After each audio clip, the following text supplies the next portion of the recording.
जय सियाराम। जय श्री राम।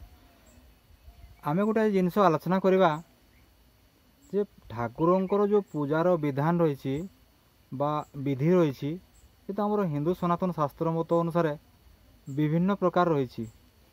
तेबे विभिन्न प्रकार जो पूजार विधान भितर आमे गोटे विधान को अनुसरण करवा जोटा कि जन सर्वसाधारण लोक बा जन पाठशाठ पढ़ी नथिबा लोक बा अज्ञानी लोक बा जी पूजा विषय आदौ जानी ना से प्रकार लोक जमी केमती जन भगवान अल्प समय भितर अल्प ज्ञान रे पूजा पाठ करें तापर आम आज किसी आलोचना करवा।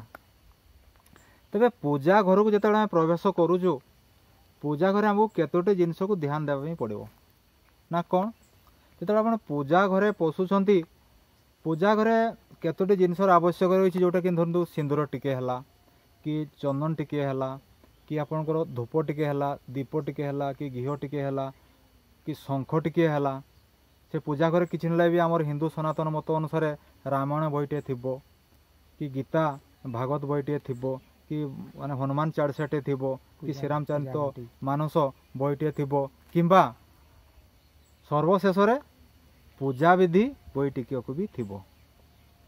ये किसी बही को नहीं कि बा छोट छोट किसी ज्ञान को नहीं आमे आज पूजा प्रभृति जानिबा ना जमती धरतु गोटे फूल फूल हूँ पूजार गोटे विशेष अंग बा भगवान गोटे विशेष अंग। फूल दे ठाकुर को पूजा कले शोभावर्धन तो हुए भगवान तो अत्यंत सुंदर भी देखा जाती एतद निजर मनर भी गोटे प्रफुल्लता आसे गोटे मन भितर भी गोटे शांति आसे गोटे पूजा करने गोटे भक्ति जात हुए। जो फूलटी आम ठाकुर को पूजा लगाऊे बा ताकू भगवान को समर्पण करुचे तो से जगार फूलटी को आम चयन केमती करवा बा तुलसी पत्र आम चयन केमती करवा।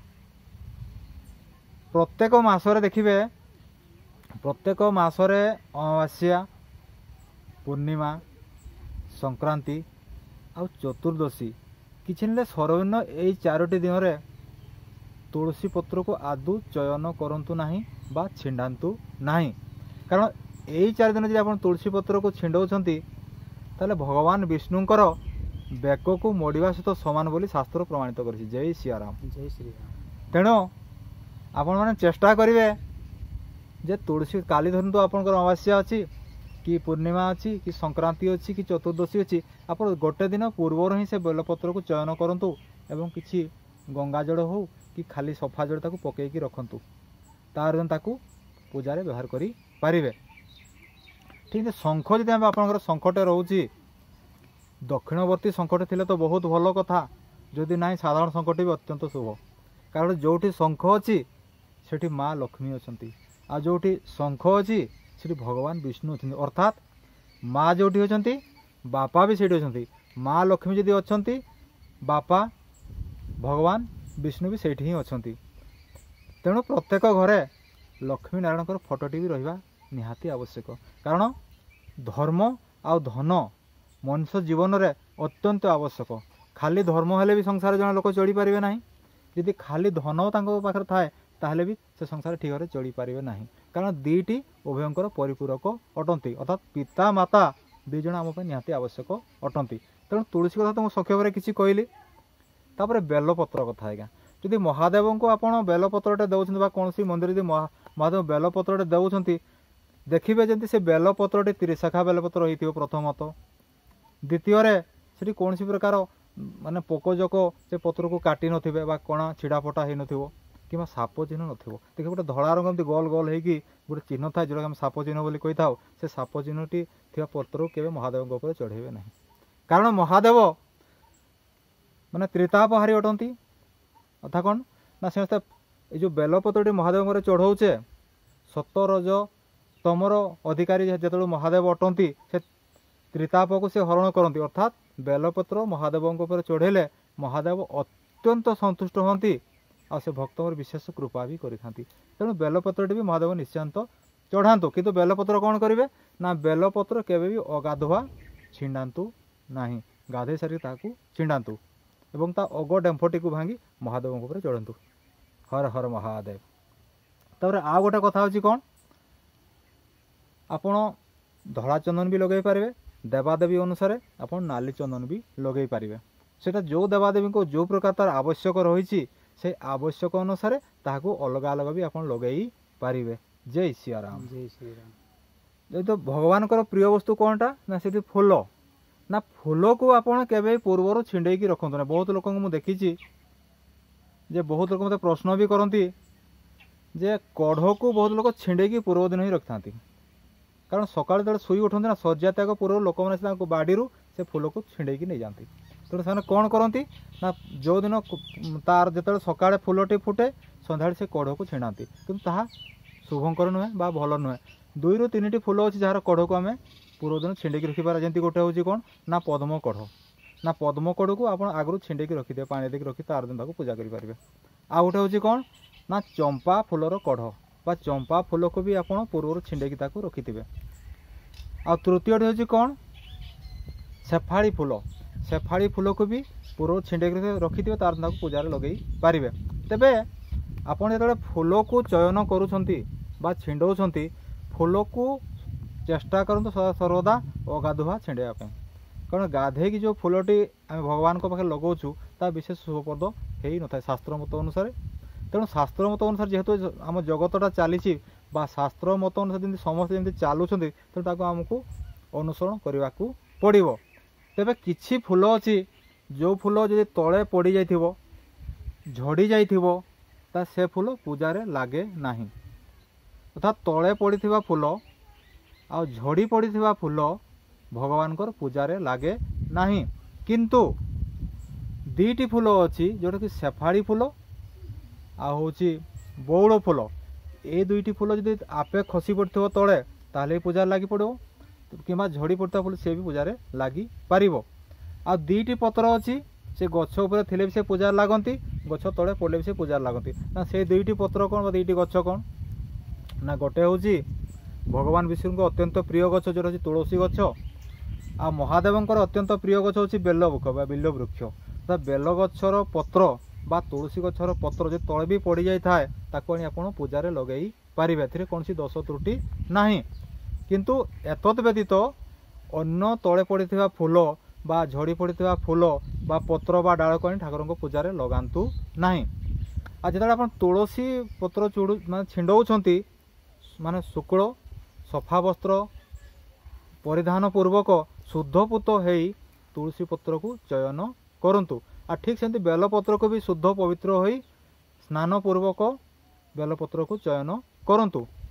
आ जिते बड़े धरन तो आम आ गोटे भी कथा आम भितर आसे जे धरन तो आम गछरे फूल नाही आम जे पड़ोसी जो घर अच्छी से पड़ोसी घर फूल बगीचा को आम जीवा जदि आम से फूल बगीचा को जीवा शास्त्र ये मध्य लेखा अच्छी जे जनक फूल को चोरी करी आनी जो फूल को चोरी करी आनी फूल को ठाकुर को चढ़ेले से फूलटी ठाकुर ग्रहण करती नहीं।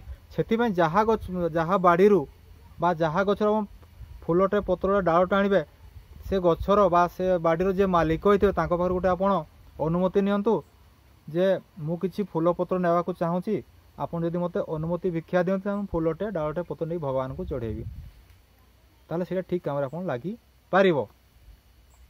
ताले कौन करेंगे ना शुद्धपूत भाव में शुद्ध वस्त्र परिधान पूर्वक जो फूल को चयन करुँच जो फूल गछ को चयन ताकू प्रणाम करी अनुमति नहीं फूल को पत्र को चयन करंतु एवं सदा सर्वदा चेष्टा करें विशी आंगुठी फूलटी जमी न तोड़े से ध्यान देवे कारण विशी आंगुठी फूल तोड़े ता एते शुभप्रद हो न थाए।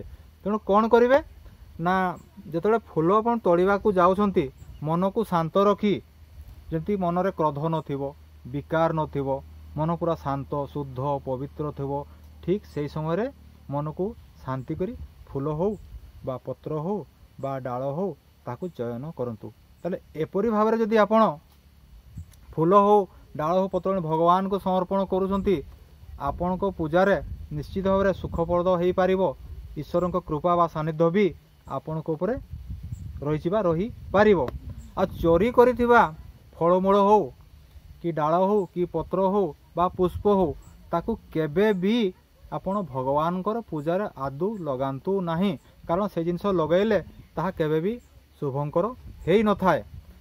ଏବଂ କିଛି ନହେଲେ ବି ପୂଜାର ଶେଷରେ ଆପଣ ଗୁରୁ ବନ୍ଦନାଟେ ନିଶ୍ଚିତ କରନ୍ତୁ।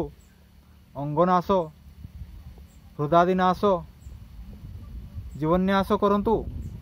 ଆଉ ଅଙ୍ଗନାଶ ହୃଦୟନାଶ କରାନାଶ କରି ଆପଣ ପୂଜାରେ ବସନ୍ତୁ, ଗୁରୁ ବନ୍ଦନା କରନ୍ତୁ, ସ୍ତୁତି କରନ୍ତୁ, ସ୍ତବନ କରନ୍ତୁ ଏବଂ ଯେଉଁ ଦେବାଦେବୀକୁ ଆପଣ ରଖିଛନ୍ତି ବା ତାକୁ ଦୈନନ୍ଦିନ ଆପଣ ପୂଜା ବା ଆରାଧନା କରୁଛନ୍ତି ତାଙ୍କର ପୂଜା ଆରାଧନା କରନ୍ତୁ। ଆଉ କଳି ଯୁଗରେ ପ୍ରତ୍ୟେକ ଦେବତା ହେଲେ ହନୁମାନ। ଆପଣ କୌଣସି ଦେବାଦେବୀଙ୍କୁ ପୂଜା କରନ୍ତୁ, କୌଣସି ମନା ନାହିଁ।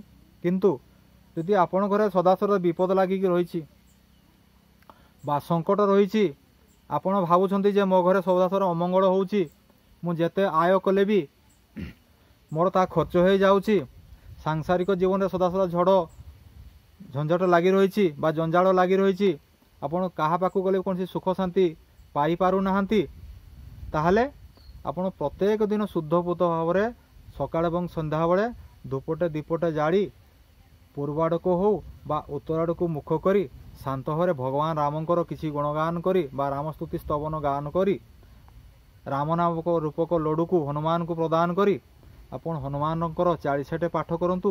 ଏତଦ୍ ହନୁମାନ 40 ସହିତ ହନୁମାନ ଶାଟିକା ବି ପଢ଼ିପାରିବେ, ହନୁମାନ ସ୍ତୁତି ସ୍ତବନ ବି ପାଠ କରିପାରିବେ। ଆଉ ହନୁମାନଙ୍କର ଯେଉଁ ବଜରଙ୍ଗ ବାଣ ଅଛି ତାହାକୁ ବି ଜପ କରନ୍ତୁ ବା ଧ୍ୟାନ କରନ୍ତୁ। କାହିଁକିନା ବଜରଙ୍ଗ ବାଣ ଅତ୍ୟନ୍ତ ପ୍ରଭାବଶାଳୀ ଅଟେ।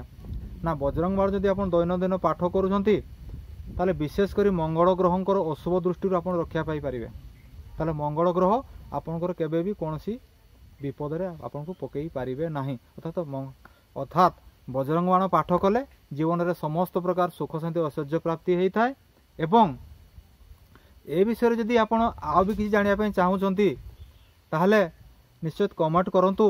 ଯେ ମୋର ଯେତିକି ଜ୍ଞାନ ବା ସାମର୍ଥ୍ୟ ଅଛି ମୁଁ ଚେଷ୍ଟା କରିବି ଆପଣମାନଙ୍କୁ ସେ କମେଣ୍ଟରେ ଯେଉଁ ଉତ୍ତରଟି ଦେଇଥିବେ ତାକୁ ଦେବା ପାଇଁ, ପ୍ରଶ୍ନଟି ଯେଉଁ ଦେଇଥିବେ ତାକୁ ଉତ୍ତର ଦେବାକୁ ମୁଁ ଚେଷ୍ଟା କରିବି। ଜୟ ଶ୍ରୀରାମ, ହର ହର ମହାଦେବ, ଜୟ ଶ୍ରୀରାମ, ଜୟ ଶ୍ରୀରାମ। ଜୟ